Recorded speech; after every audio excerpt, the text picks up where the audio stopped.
Hello everyone. In this video, I will show you how to connect your Turtle Beach Stealth 500 headset to your phone. First, make sure your headset has enough battery.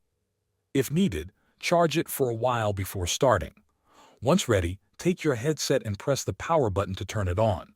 You should hear a sound or see a light that confirms it is powered on. Next, you need to activate Bluetooth pairing mode. Locate the Bluetooth or multifunction button on your headset.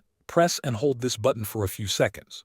Keep holding it until you hear a voice prompt saying pairing Bluetooth. This means your headset is now ready to connect to your phone. Now take your mobile device. This can be an Android phone or an iPhone. Open the settings menu and go to Bluetooth settings. Make sure Bluetooth is turned on.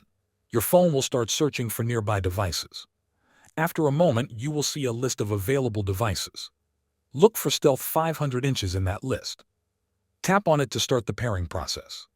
Wait a few seconds while your phone connects to the headset. Once the connection is successful, you will either see a confirmation message on your phone or notice a solid blue light on the headset. Thanks for watching.